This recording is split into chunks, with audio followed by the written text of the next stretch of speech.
जी अस्सलाम वालेकुम। NAN24 news के साथ मैं हूँ राना महमूद। और आज हम जिस शख्सियत से मिलने आए हैं वो एक आम शख्सियत नहीं, ना बल्कि सियालकोट पूरे पाकिस्तान हर आदमी के कान में इनकी आवाज़ गूंज रही है। वो शख्सियत अवैस अहमद घुमन साहब हैं, जो कि आए नहीं आपके लिए अच्छी तो अच्छी वीडियो बनाते हैं। और उनकी वीडियो ना हम सिर्फ एंजॉय करते हैं बल्कि इनकी वीडियो से हमें बहुत सी सबक मिलता है।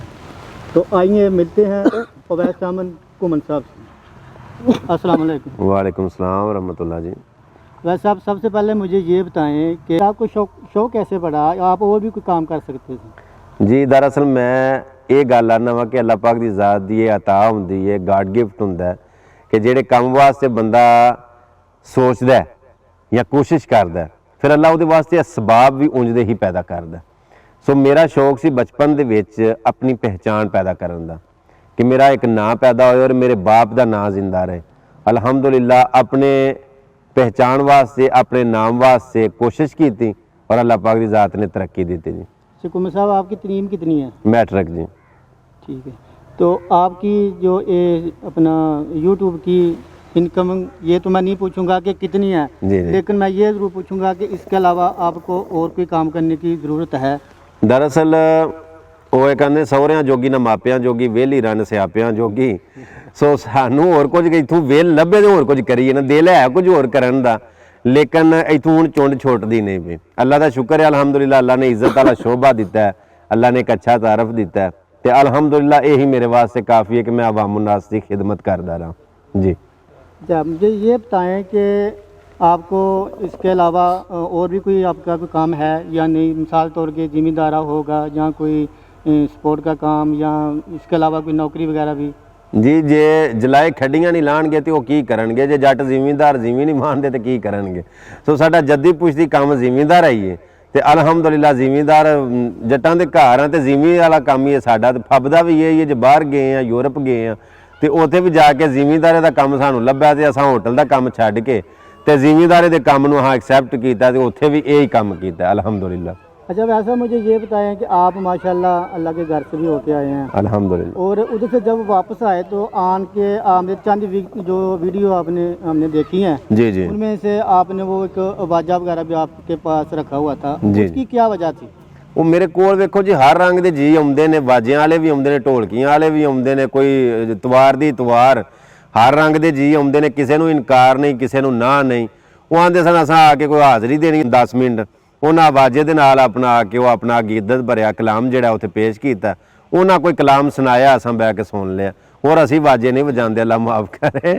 अच्छा, मुझे ये बताएं कि स्टार्ट में आपने हर एक की कास्ट पे जो ना एक वीडियो बनाई थी, हाँ, अभी उसको आपने छोड़ दिया, क्या किसी के कहने पे छोड़ा है या खुद ही आपने इसके अपना ये चेंज कर लिए? बन बन्निया नहीं दरिया रहिंदे, अग छुपी नहीं कदी विच कानियां दे, किसी दे आखियां कदी कोई मुड़िया नहीं। जदों मुड़िया है वो अपने अंदरों वो गल उठी है तो फिर ही वो मुड़िया। तो जदों किसी ने कोई काम का आगाज़ किया या शुरुआत की उन्होंने हज़ार बारी कोई आखिया काम कर, जिन्नी देर तक वह अपना अंदर नहीं कहना, अपना अंदर नहीं आवाज़ देंदा क्या काम कर, उन्नी देर तक वो काम करे भी तो ठीक तरीके नाल नहीं कर सकता। सो तुहाडे सवाल का जवाब ये वे कि मैं किसी के कहण दे उत्ते ऐसियां वीडियो बनानियां नहीं छड्डियां या ਜਿਹੜੀਆਂ वीडियो बनाना पिया ये किसी के कहण ते नहीं बनांदा पिया, ये मेरे अपने अंदर की आवाज़ हुंदी है, अपने अंदर की बात हुंदी है जिहड़ी मैं अपनियां गल्लां दे नाल वेखण वाली आवाम अपने प्यारे सामीन दे सामने पेश करना। अच्छा, मुझे ये बताएं कि इसके अलावा आपको पॉलिटिक्स यानी सियासत का भी शौक है?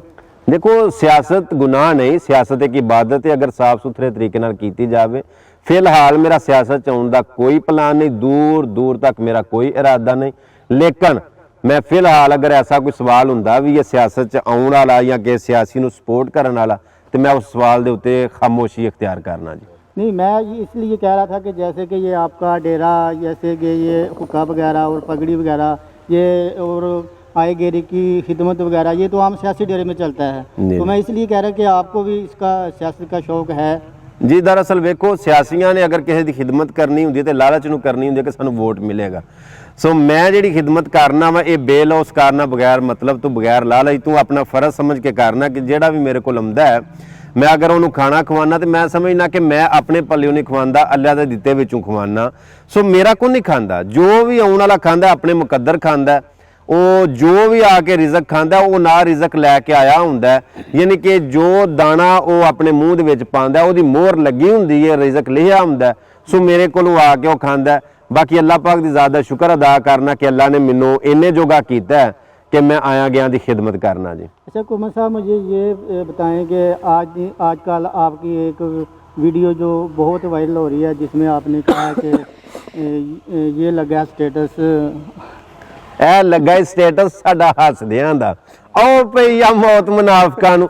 ਸੋ ਇਹ ਜਿਹੜਾ ਸਟੇਟਸ ਸੀ ਹੈ ਤੇ ਲਫ਼ਜ਼ ਨੇ ਚੰਦ, ਲੇਕਿਨ ਇਹਦੇ ਵਿੱਚ ਐਡੀ ਹਕੀਕਤ ਹੈ ਕਿ ਜਦੋਂ ਤੁਸੀਂ ਹੱਸਦੇ ਹੋ ਮੁਸਕਰਾਉਂਦੇ ਹੋ ਤੇ ਜਿਹੜੇ ਤੁਹਾਡੇ ਹਾਸਦ ਹੁੰਦੇ ਨੇ ਉਹਨਾਂ ਦੀ ਫਿਰ ਮੌਤ ਵਾਕਿਆ ਹੋ ਜਾਂਦੀ ਹੈ, ਜਾਂ ਜਿਹੜੇ ਤੁਹਾਡੇ ਮੁਖਾਲਫੀਨ ਨੇ ਮੁਨਾਫਕੀਨ ਨੇ ਉਹ ਫਿਰ ਮਰ ਜਾਂਦੇ ਨੇ ਇਸ ਗੱਲ ਦੇ ਉੱਤੋਂ। ਵੈਸੇ ਇਹ ਸਟੇਟਸ ਆਮ ਮੈਂ ਗੁਫ਼ਤਗੂ ਕੀਤੀ ਸੀ ਤੇ ਲੇਕਿਨ ਜਿਨ੍ਹਾਂ ਦੇ ਦਿਲ ਦੇ ਉੱਤੇ ਗੱਲ ਨੇ ਅਸਰ ਕੀਤਾ, ਜਿਹੜੇ ਗੱਲ ਦੀ ਤਹਿ ਤੱਕ ਪਹੁੰਚੇ ਨੇ ਉਹਨਾਂ ਫਿਰ ਸਟੇਟਸ भी लाए ने, फिर वीडियो वायरल भी हुई अल्हम्दुलिल्लाह। जी ये हम अवैस अहमद कुमन साहब, जिनका कहना है कि इस परेशानी के दौर में लोगों के चेहरे पर खुशियाँ बांटते हैं, और इसके साथ ही राना महमूद को इजाज़त दीजिए। अल्लाह हाफ़िज़।